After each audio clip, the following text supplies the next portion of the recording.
the opposition to proposals, and therefore it both reduces the time that it takes to permit these and also the risk associated with permitting. Many transmission projects go through a 5 to 10 year permitting process. And why this is so critically important is that the largest impediment to introducing renewables on a large scale is a lack of transmission capacity. So if you can reduce the permitting time so that planning for transmission can be integrated with the deployment of renewables, it facilitates a great deal more renewables to be brought on stream within a shorter period of time.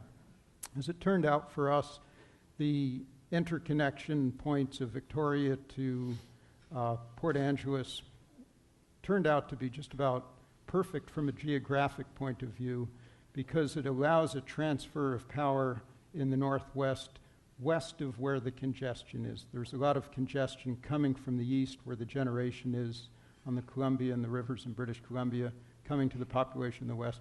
Well, the Juan de Fuca cable is sited to the west of that, so it allows a much freer transfer both right interregionally between southwest British Columbia and the Seattle area, but also longer vision for a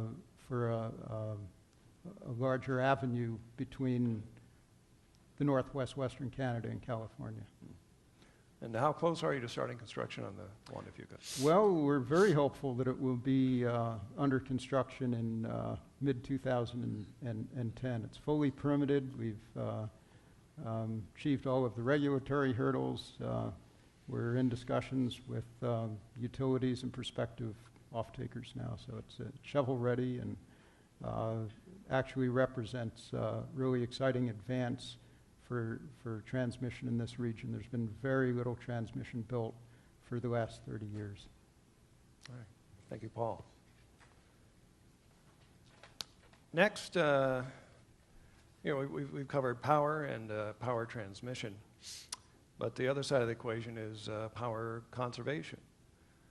Sirius Materials has made great strides in saving energy in ways that they seem obvious now that I've read the material, but it just hadn't occurred to me. Kevin, tell me, how drywall and windows make a huge difference. It's just, this is like a number cruncher solution. You sort of look at the equation, see where the energy goes, and go, oh, we'll just fix that. It's always the simple things in life. First of all, it's an honor and a pleasure to be here. It's been great to meet so many of you. I hope to meet everyone maybe, but really marked great conference here so far. First one I've been to. The built environment is a big part of the puzzle. I think that that's come to light a lot more since Secretary Chu has come on the scene over the last 6 months. And that's because he was head of Lawrence Berkeley Labs that ran a lot of the U.S. government's work on energy efficiency, including window energy efficiency, interestingly enough, which he happens to be one of the world's experts on. And so when you look at buildings, on a worldwide basis of all energy sources and all CO2, buildings generate in their operation about 40% or are responsible for about 40% of the world's CO2 and, in fact, energy usage. And the making of building materials are about 12%. And that's a surprise to most people that it's that large. But it just turns out the making of building materials, especially cement and drywall and concrete and metals and glass, takes a lot of energy. Melting sand to make glass, the calcining required for things like gypsum and for Portland cement, very, very high. And so the net result of all that is buildings are responsible for 52% of the issue, whether the issue is energy broadly speaking or energy use broadly speaking or whether the issue is CO2 and climate change. And cars, which in the United States, by the way, are about almost equal to buildings, but when you look on a worldwide basis, passenger cars are about 9% of the world's CO2. And I love the Tesla, so I want to be clear, yes, you must get an EV, and I drive an EV. But as big as cars are, buildings are this much bigger. And so it's that big of a problem. Well, then you step back and you go, I don't know what to do with a building. It's been built the same way for 150 years.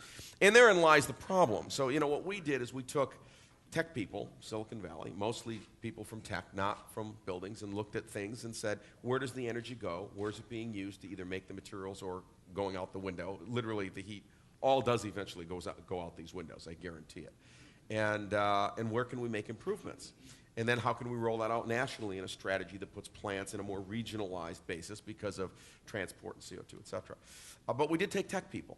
Now, we took tech people primarily because this is such an old, moribund industry. It is extremely difficult to find anyone who's still alive who ever did R&D in the industry itself. they all died. So, you know, gypsum drywall, the process was invented in 1894, and the basic process has not changed since then. So the inventor and his grandkids are long gone, and nobody remembers him. They don't even know who did it. Dual pane windows were invented when? Anyone have a guess? 1865, the dual pane window. Yes, the same dual pane windows that at least 20 or 30% of you in this room had installed in your home, and when the salesperson came, they said energy efficient. But you should be smarter than that. You should say, well, what's the measurement on that energy efficiency? What's the R value?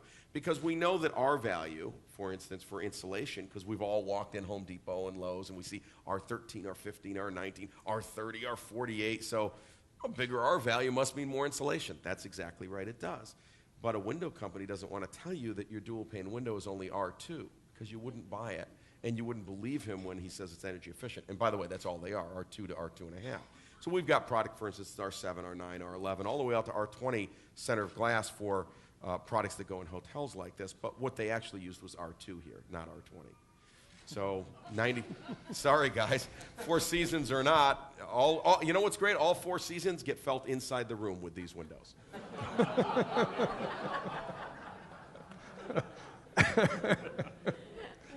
Okay. Follow-up question? Yeah, just yeah, just real quick. I mean, you know, the big challenge in changing the building industry, I mean, as you said, they've been using the same stuff forever.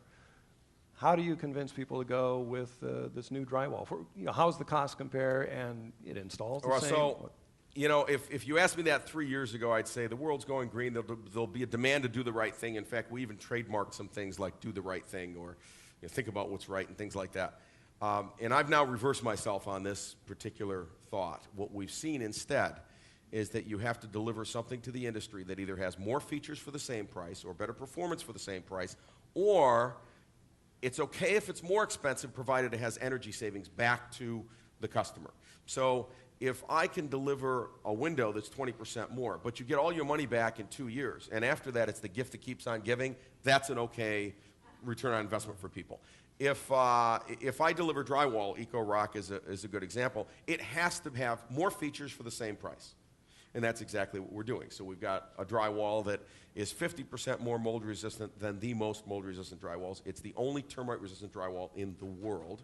Nobody's ever been able to make, with 60% less dust, cleaner score and snap, et cetera, all delivered for the same price as the mold resistant drywalls that it competes with.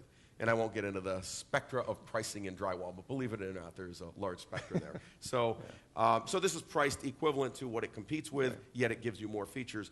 But if you look carefully, we don't sell much around this is greener, or this is nice, or you'll get more lead points, or is it worth something to someone? It's worth, yes, to a few people. But you can't build a $1 billion, $5 billion, $10 billion industry, $100 billion industry going after those people. If you're going to build it, you know, you've got to go after the masses, and if you're going to go after the masses, you've got to bring real value add. All right. Thank you very much, Kevin.